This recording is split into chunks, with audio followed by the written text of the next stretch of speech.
लेकिन सामने आ जाते हैं तो अपने को कंट्रोल नहीं कर पाते। हम जानते हैं कि आंखों से बुराई नहीं देखनी चाहिए, अच्छाई देखनी चाहिए, लेकिन जो कुछ होता है तो हम अपनी आंखों को वश में नहीं कर पाते हैं। अभी हमें बताया गया कि हमें क्रोध नहीं करना चाहिए, गुस्सा नहीं करना चाहिए। हम जानते हैं, बार बार वचन में सुनते हैं, इसके बावजूद गुस्सा आ जाता है। हम जानते हैं कि हत्या नहीं करनी चाहिए, हम जानते हैं कि ये नहीं करना चाहिए, वो नहीं करना चाहिए, इसके बावजूद हम जानते हैं हो जाता है। क्या कारण? यानी हमारे अंदर एक लड़ाई चल रही है, मन में लड़ाई, इंद्रियों में लड़ाई, शरीर में लड़ाई। क्या कारण है कि हम ऐसा नहीं कर पाते जो करना चाहते हैं और ऐसा करते हैं जो करना नहीं चाहते हैं? इसके बारे में संत पौलुस गलातियों के पत्र के अध्याय 5 वाक्य 17 में कहते हैं। कोई पढ़ना इसको? गलाती अध्याय 5 वाक्य 17 में क्या लिखा हुआ है? शरीर तो आत्मा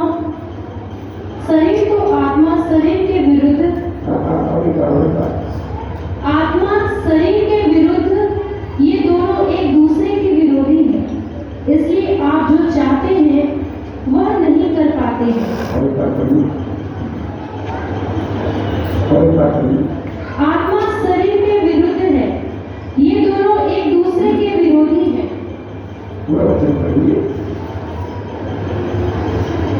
शरीर तो आत्मा शरीर के विरुद्ध।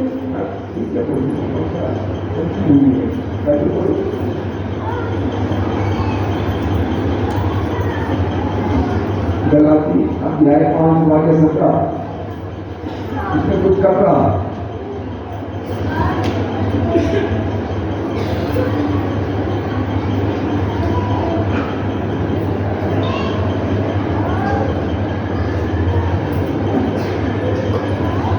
Hallelujah hallelujah hallelujah hallelujah hallelujah hallelujah. गलाती अध्याय 5 उसके वाक्य 17 में लिखा हुआ है, शरीर तो आत्मा के विरुद्ध इच्छा करता है और आत्मा शरीर के विरुद्ध, ये दोनों एक दूसरे के विरोधी हैं। Hallelujah hallelujah hallelujah.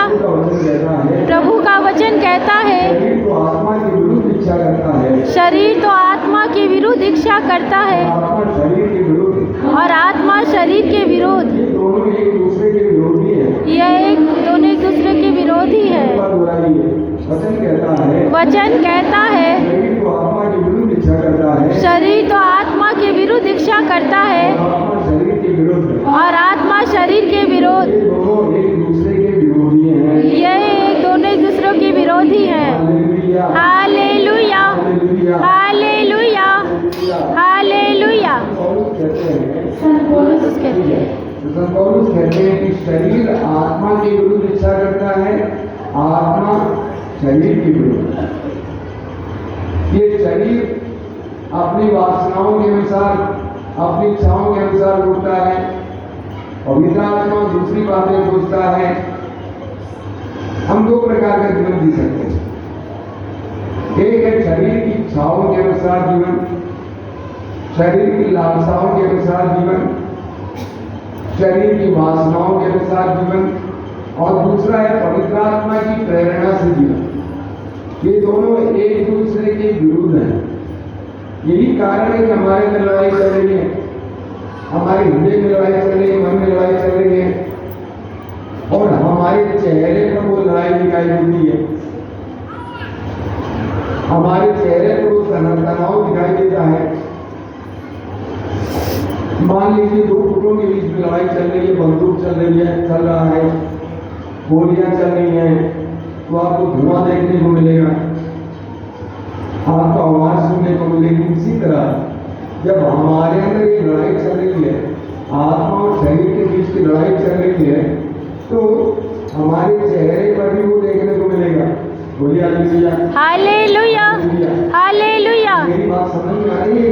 हाँ, हमारे अंदर हम जो कुछ अच्छा करना चाहते हैं कर नहीं पाते, जो बुराई नहीं करना चाहते वही करते हैं। क्या कारण है? क्योंकि हमारा शरीर और शारीरिक वासनाएं कुछ चाहती हैं और हमारा आत्मा कुछ और चाहता है। इन दोनों के बीच में लड़ाई हो रही है। रोमियो के पत्र अध्याय 8 वाक्य 5 और 6 पढ़िए। रोमी अध्याय 8 वाक्य 5 और 6। क्योंकि जो शरीर की वासनाओं से संचालित है वे शरीर की बातों की चिंता करते हैं। जो शरीर से संचालित है, शरीर की वासनाओं से संचालित है, वे सिर्फ शरीर की चिंता करते हैं। वे शरीर की चिंता करते हैं, शरीर के सौंदर्य के बारे में चिंता करते हैं, स्वास्थ्य के बारे में चिंता करते हैं, शरीर की इच्छाओं के बारे में चिंता करते हैं, यानी शारीरिक जीवन जीते हैं। आगे और इसका परिणाम मृत्यु है। इसका परिणाम मृत्यु है। हम शरीर के अनुसार जीवन जिएंगे, शरीर की वासनाओं के अनुसार जीवन जिएंगे, इसका परिणाम मृत्यु है। कब्रिस्तान है, मशान घाट है। आप कितना भी अपने शरीर को सुंदर बनाने की कोशिश करें, एक दिन तो जलना ही है, एक दिन तो गड़ना ही है। खत्म। शरीर आपको इसके आगे नहीं जा सकता है। आगे जो आत्मा से संचालित है वे आत्मा की बातों की चिंता करते हैं और इसका परिणाम जीवन और शांति है। जो पवित्र आत्मा से संचालित है वो पवित्र आत्मा की बातों की चिंता करता है और इसका परिणाम है शांति और जीवन। अगर पवित्र आत्मा से संचालित है, हम संसार से संचालित नहीं